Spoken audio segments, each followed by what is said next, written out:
তো পুরনো পদ্ধতি মাধ্যমে 2026 সালের উচ্চ মাধ্যমিক পরীক্ষা এবং ওই একই সঙ্গে সেমিস্টার সিস্টেমে সেমিস্টার 4 যে পরীক্ষার এনরোলমেন্ট ফিল আপ এবং তার সঙ্গে যদি সেমিস্টার 3তে কোনো ছাত্রছাত্রী যদি সাপ্লিমেন্টারি কোনো পেপার থাকে, অর্থাৎ সেটা 4th সেমিস্টারের সঙ্গে সাপ্লিমেন্টারি হিসাবে তৃতীয় সেমিস্টারের যে পরীক্ষা সেটি যদি দিতে চায়, তাহলে একসঙ্গেই West Bengal Council of Higher Secondary এডুকেশনের পক্ষ থেকে যে এনরোলমেন্ট ফর্ম ফিল আপ সম্পূর্ণরূপে অনলাইনে যে ইন্টারফেস দেওয়া হয়েছে, সেই ইন্টারফেসে আমরা রয়েছি। অর্থাৎ West Bengal board of secondary এডুকেশনের যে পোর্টাল, যেখানে সাধারণত 11-এর রেজিস্ট্রেশন করা হয় এবং একই সঙ্গে ফর্ম ফিল আপ করা হয় উচ্চ মাধ্যমিকের এবং সেমিস্টারের, সেইখানে রয়েছি। তো সেখানে কিভাবে আমরা ফর্ম ফিল আপটা অতি সংক্ষেপে করব, এই নিয়ে আমি আজকের ভিডিওতে আলোকপাত করার চেষ্টা করব। তো এখানে আমরা রয়েছি ফর্ম সেকশনে গিয়ে স্কুল অ্যাপ্লিকেশন, এখানে আমরা দেখছি এনরোলমেন্ট ফর্ম সেমিস্টার সিস্টেমে, এনরোলমেন্ট পেমেন্ট সেমিস্টার সিস্টেমে, অর্থাৎ সেমিস্টার 4 সিস্টেমের জন্য যে ফর্ম ফিল আপ, সেই ফর্ম ফিল আপ এখান থেকে করতে হবে এবং তার পেমেন্ট এখান থেকে করতে হবে।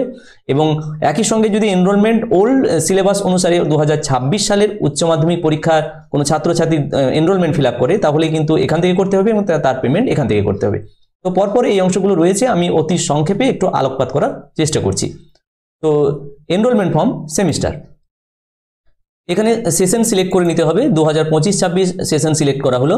স্ট্যাটাস এখানে পেন্ডিং, সাবমিটেড এবং পেড, অর্থাৎ যে সমস্ত ছাত্রছাত্রী ফর্ম ফিল আপ এখনো করা হয়নি এনরোলমেন্ট, তাদের লিস্ট পেন্ডিং থেকে পাবো, এবং যে সমস্ত ছাত্রছাত্রীর ফর্ম ফিল আপ করা হয়ে গেছে এনরোলমেন্ট, সেইগুলো এই লিস্ট থেকে পাবো।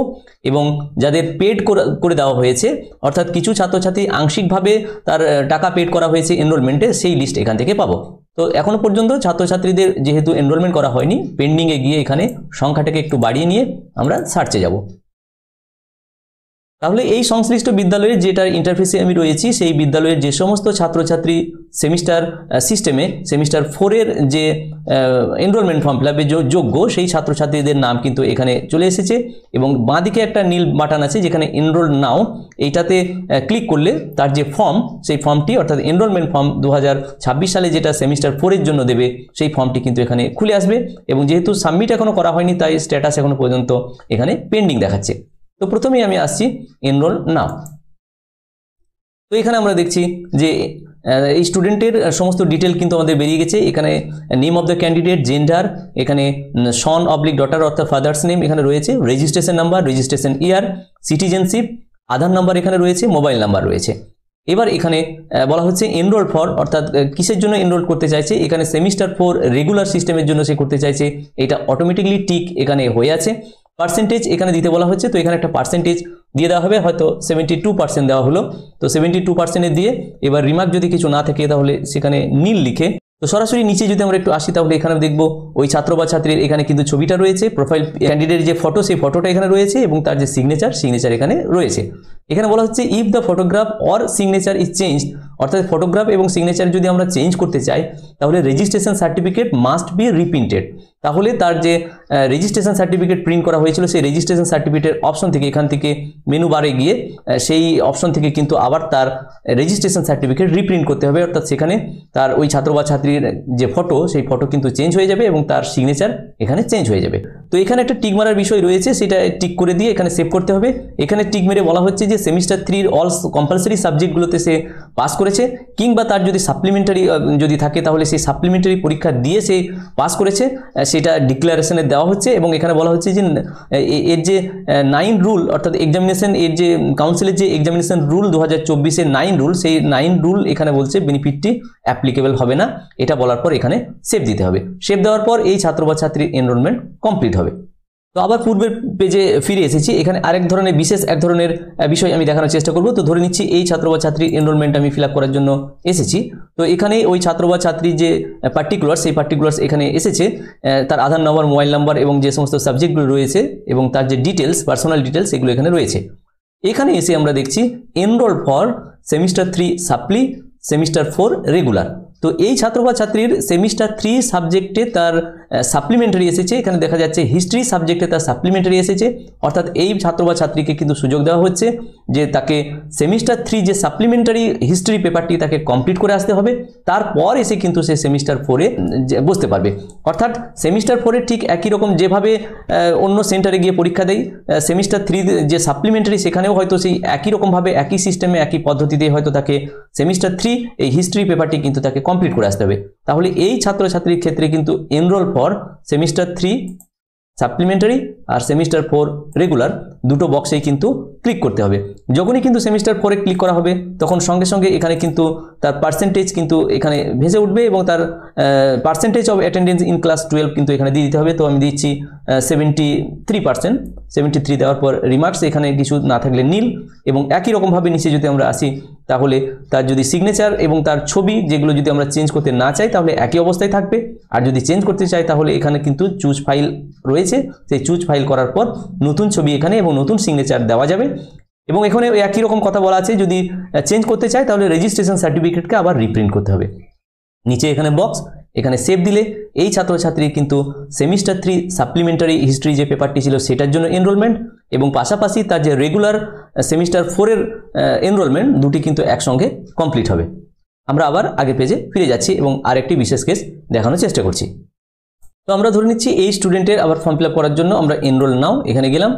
তো এই স্টুডেন্টের ক্ষেত্রে তার যে পার্টিকুলার্স এবং তার যে পার্সোনাল ডিটেলস এগুলো খুলে এসেছে, আধার নাম্বার, মোবাইল নাম্বার এখানে রয়েছে, সাবজেক্ট তার যে সাবজেক্ট কোড সেই সাবজেক্টগুলো এখানে সমস্ত কিছু রয়েছে। এবার এখানে যে অপশনটি রয়েছে এনরোল ফর সাপ্লিমেন্টারি মানে সেমিস্টার 3 সাপ্লিমেন্টারি এবং সেমিস্টার 4 যে রেগুলার দুটোকেই টিক দেওয়া হচ্ছে এবং এখানে বলা হচ্ছে যে তার সেমিস্টার 3 সাপ্লিমেন্টারি হয়েছে অপশনাল ইলেকটিভ সাবজেক্টে, অর্থাৎ সংস্কৃত অপশনাল ইলেকটিভ সাবজেক্টে তার এখানে সাপ্লিমেন্টারি হয়েছে।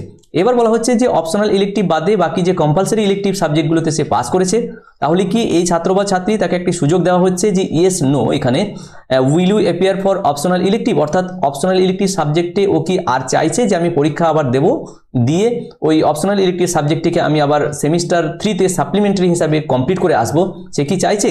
যদি চায় তাহলে সেমিস্টার 3 সাপ্লিমেন্টারি এবং সেমিস্টার 4 রেগুলার হিসাবে তাকে অ্যাপ্লাই করতে হবে। এবং সে যদি না চায় তাহলে এখানে নোয়ের একটা অপশন রয়েছে, অর্থাৎ সেই পরীক্ষাটি সে দিতে চায় না, অর্থাৎ সেমিস্টার 3 যেহেতু তার অপশনাল হিসাবে সে সংস্কৃত ছিল অপশনাল ইলেকটিভ সাবজেক্ট, সে ওই পেপারটি কমপ্লিট করতে চায় না। তবে এক্ষেত্রে ওই ছাত্র বা ছাত্রীর একটা টেকনিক্যাল ফল্ট হয়তো পরবর্তীতে সেমিস্টার 4 গিয়ে হতে পারে, সে যদি পরীক্ষা না দেয়, তো সেক্ষেত্রে ওই ছাত্র বা ছাত্রীকে সুপরামর্শ দেওয়া যে সেমিস্টার 3 যে সাপ্লিমেন্টারি অপশনাল ইলেকটিভ তার এটা সাপ্লিমেন্টারি হয়ে আছে সেটাকে অবশ্যই ইয়েস করে তার ফর্ম ফিল আপ করা। এবং এখানে সেমিস্টার 4 ক্লিক করার সঙ্গে সঙ্গে তার যে ক্লাস 12 তার যে পার্সেন্টেজ সেই পার্সেন্টেজ এখানে দেওয়ার পর তাকে কিন্তু এখানে রিমার্কস দিয়ে নিচে কিন্তু একই রকমভাবে তার ছবি এবং সিগনেচারে যে ব্যাপারগুলো রয়েছে এগুলো দেখার পর এখানে টিক দিয়ে এখানে সেভ করে বেরিয়ে যেতে হবে। তো এইভাবে বিভিন্ন কেস অ্যারাইজ করতে পারে, যে ক্ষেত্রে তার অপশনাল ইলেকটিভ যে সাবজেক্ট সেটাতে তার সাপ্লিমেন্টারি হতে পারে সেমিস্টার 3 অন্য যে কোনো কম্পালসারি ইলেকটিভ সাবজেক্টে তার সাপ্লিমেন্টারি হতে পারে সেমিস্টার 3 পরীক্ষাতে, বা সমস্ত কিছু কমপ্লিট করে আসার পর সেমিস্টার 3 আসার পর সে রেগুলার হিসাবে সেমিস্টার 4 অ্যাপিয়ার হতে পারে। এবং বিভিন্ন ধরনের যে কেস অ্যারাইজ করছে এবং এই 3-4 ধরনের কেস আমি এখানে দেখানোর চেষ্টা করলাম। একজন রেগুলার ছাত্র বা ছাত্রী সে সেমিস্টার 4 কিভাবে এনরোলমেন্ট ফিল আপ করবে। তো আমি আবার আগের পেজে ফিরে আসছি। তো এখানে আমরা এবার দেখে নেব যে ওল্ড সিস্টেমে যদি ওই ছাত্রছাত্রীকে ফর্ম ফিল আপ করাতে হয় তাহলে এনরোলমেন্ট ফর্ম ওল্ড সিলেবাস এখানে গিয়ে তাকে 2025-26 এবং সিলেক্ট টাইপ এখানে রেগুলার। এবার এখানে সার্চ রেজিস্ট্রেশন নাম্বার দিয়ে সার্চ করা যেতে পারে, বা এখানে ক্লিক করলে সর্বোচ্চ 100 দিয়ে ক্লিক করলে যে সমস্ত ছাত্রছাত্রী এই যে বিদ্যালয়ের সংশ্লিষ্ট বিদ্যালয়ের ক্ষেত্রে সে যদি পুনরায় 2025-26 হিসাবে একজন রেগুলার ক্যান্ডিডেট হিসাবে সে যদি ওল্ড সিলেবাসে ফিল আপ করতে চায় তাহলে ঠিক একই রকমভাবে এখানে এনরোল নাও, তাহলে তার পার্টিকুলার্স যেগুলো রয়েছে এগুলো সমস্ত কিছু এখানে আসবে। আসার পর এখানে আধার নাম্বার এবং মোবাইল নাম্বার কিন্তু এখানে এন্ট্রি করতে হবে।